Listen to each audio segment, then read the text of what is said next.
I'm James Miller. Welcome to Critical Thinking. In this course, we'll look at the history of philosophy and the development of reason. We'll look at the foundations set by the rationalists and the empiricists, and we'll study the relationship between faith and science. We'll talk about the work of the Holy Spirit and also develop some critical, skeptical tools that will allow us to identify common fallacies. The goal, by the time we're done, is that we would be able to analyze big ideas critically and come up with some of our own. Glad you're with me. Let's get started.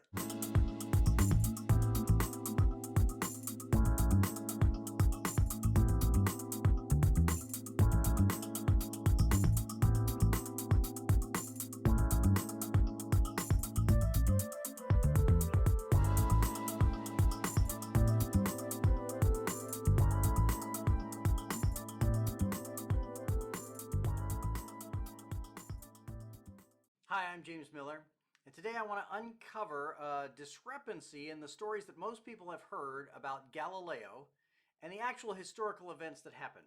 Most of us have heard a fairly biased and slanted two-dimensional version of the church versus the scientists, and that's laid the foundation for a general skepticism about faith from the scientific community and science from the faith community that exists in the world today. When we look back, we don't start with Darwin, we start with Galileo. And there's a conflict that emerged centuries ago, though it was not primarily between the church and a scientist. The brief biography of Galileo Galilei is that he lived from 1564 to 1642. He wanted to be a priest in his young years, but his father decided he would be a doctor. So when he went to university, he went to prepare to be a doctor. In his younger years, prior to this, he had been curious about mechanics, and he was one of those kids that liked to take things apart and put them together. He liked to build things and see how things work. So when he was in the university, despite the fact that he was being prepared to be a doctor at the University of Pisa, he actually became enamored with geometry. He loved the mathematical clarity of the discipline and became more and more curious about geometry. At the age of 19, in the university, he started contemplating pendulums. And he noted that pendulums could be measured in time with the human pulse.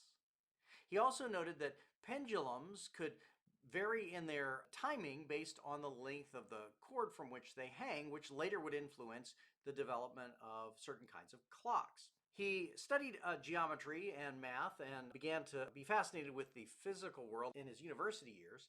And then at the age of 25, he himself became a professor at the University of Pisa.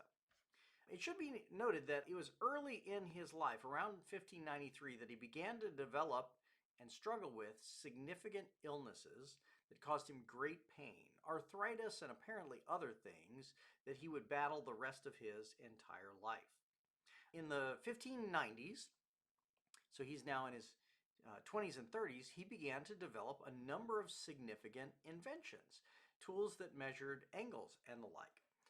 He had 3 children with a mistress in his younger years, but never married her. In 1604, he began to comment about the supernova that had been observed in his lifetime. And the lecture that he gave on it in 1604 was so packed that they had to move from an already large room to an even larger room to accommodate the size of the crowd. He was becoming famous in his early years and was already becoming wealthy because of his many inventions. In 1610, he did not invent the telescope, but he built and improved the telescope. He built his own telescope and began to improve it, and it was from that telescope that he began to explore the heavens above. He looked at the moon and discovered that the sphere was not perfectly round, but instead it had craters and valleys all over it. He looked at Jupiter and discovered that Jupiter had 4 moons that revolved around it. By 1615, he was challenged with heresy. He would write a letter to the Pope that year, which said that nature and the Bible don't disagree. Galileo was not interested in undermining the scriptures of the church. Rather, he had come up with this new pursuit of truth, which said truth should rest not on the authority of those who came before us, but on what experience and testing can itself reveal. This is why he is known as the founder, the father of the scientific method. In 1616, he was ordered to recant and to take a geocentric view of the universe, which he did. He grew more sick in the years that were to come, And in 1632, he would write a defense of his earlier work called Dialogue on the Two Chief World Systems. And it was this book that would ultimately provoke his final conflict with the papacy that would get him sentenced to house arrest. Now, what most people don't realize is that the conflicts that Galileo got in his life was not with the theologians. Galileo was getting in fights with other scientists. He was fighting with a worldview that didn't go back 1,500 years to Jesus, it went back 1,800 years to Aristotle. His primary battle was with scientific dogmatism. The scientific voices of the day depended wholly on the Aristotelian worldview. And to say the church defended it is a dishonest presentation of history. The church was not a separate entity off on its own, distinct from the political world. The church and the state were one. The church governed and controlled the operations of the state. The scientific community was not different than the faith community. They were one. If you were a thinker, if you were an intellectual, you thought about the scriptures, you thought about nature, you thought about math. They were all intertwined. They were not separate disciplines. So Galileo wasn't picking a fight with the church. Galileo was picking a fight with all the authorities that had come before him. The Aristotelian worldview portrayed the universe in concentric circles with the earth at the center.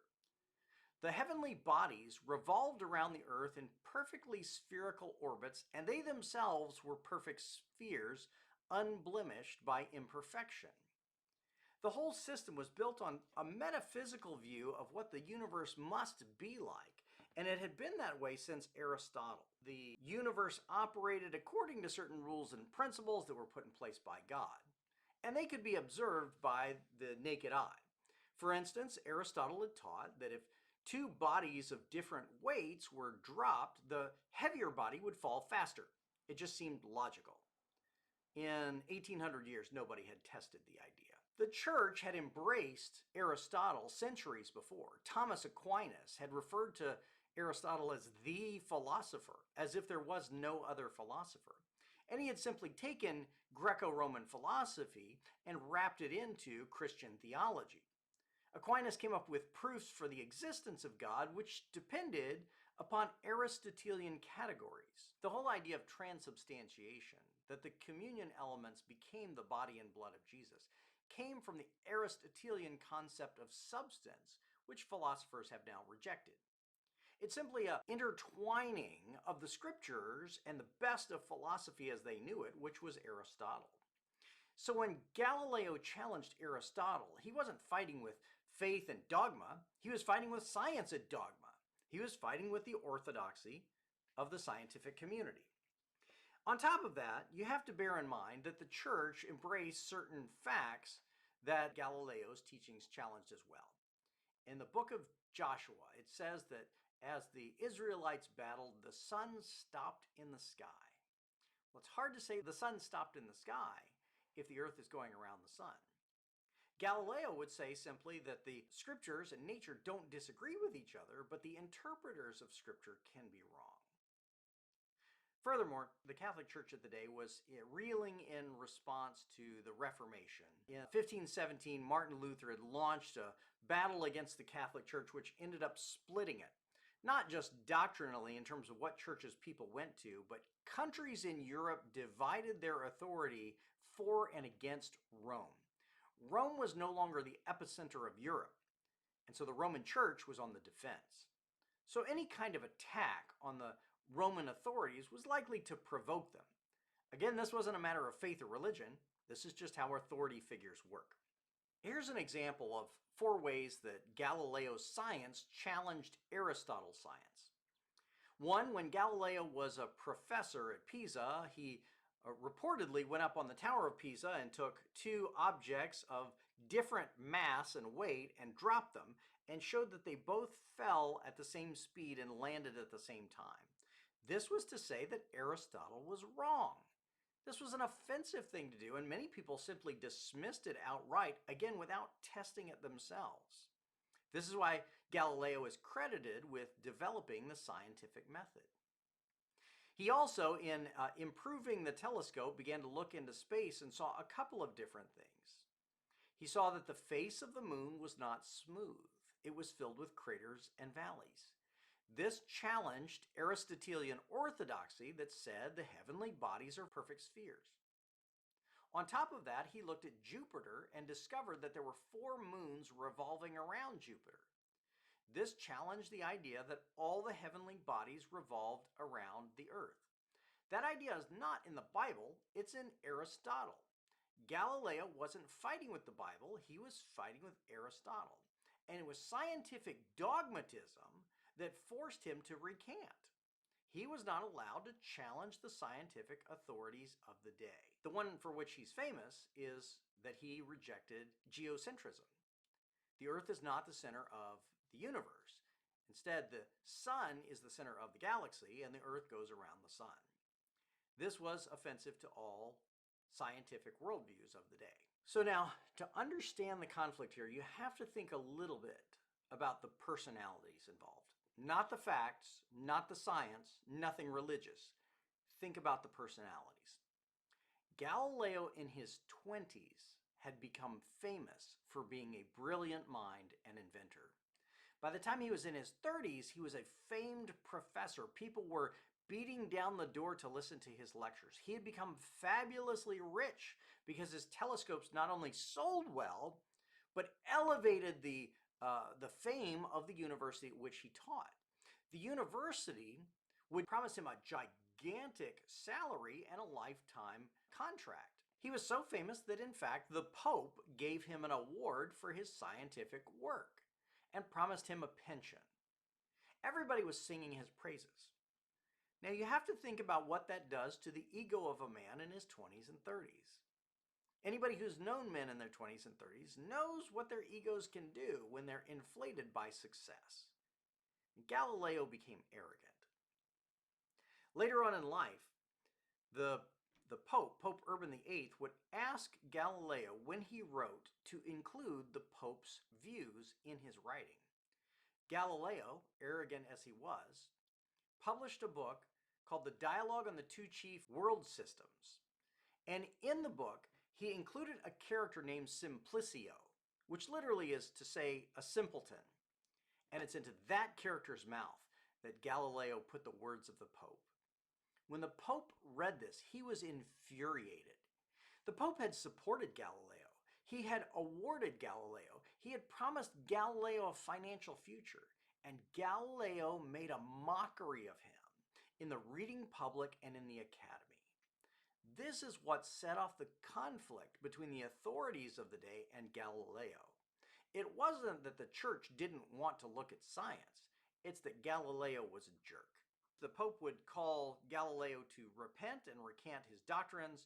They would actually threaten to torture him. So angry the Pope was at Galileo for his insults.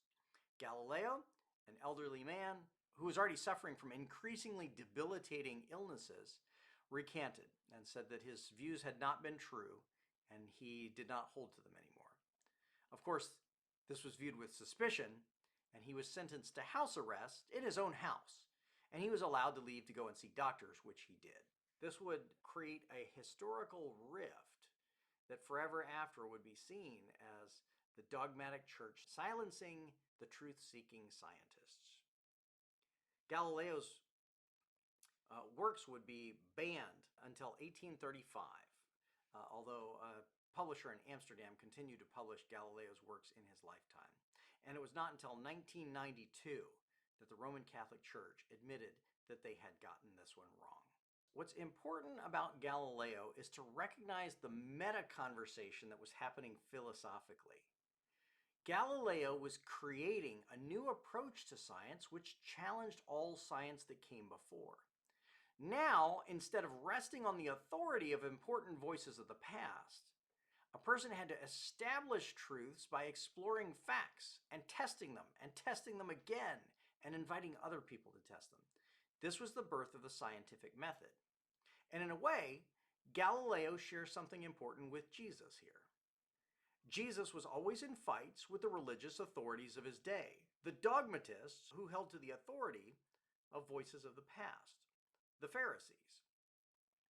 Jesus would speak to the crowds, and they commented that Jesus spoke as one with authority and not as their teachers of the law who primarily taught by quoting voices of those who had come before them. Jesus didn't defer to authorities. In the same way, Galileo says deference to authority doesn't establish truth. Instead, we have to explore truth ourselves. What's important to realize here is that the great criminal in the whole story is not church or faith or religion or the Bible. The great criminal is scientific orthodoxy. It is those who have dogmatically committed to a scientific worldview who refuse to hear evidence to the contrary. This was not the science of Galileo versus the church. This was the science of Galileo versus the science of Aristotle. And Aristotle's science had not been challenged in millennia. So Galileo arises and offers a new scientific worldview which the scientific dogmatists of the day could not embrace. You have to remember when you think about this context, the church was not separate from the state, they were one. And the theologians and philosophers were not separate from the scientists and mathematicians, they were one. There was an ideological orthodoxy which controlled not just Rome, but Europe. And Galileo was challenging authority, not intending to attack religion. Remember, he had wanted to be a priest in his younger years and remained a devout Catholic throughout his life. He wanted to challenge untested authority. And to challenge untested authority always provokes those authorities. Copernicus had said that the galaxy revolved around the sun before Galileo and had not suffered the same fate.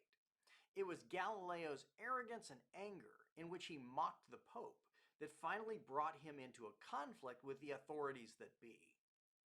What was at issue here was power that didn't want to be questioned, not religion that taught something different than science. It would be amazing if we could get high school science teachers to take a history class and to teach the true story of what actually happened in Galileo's life.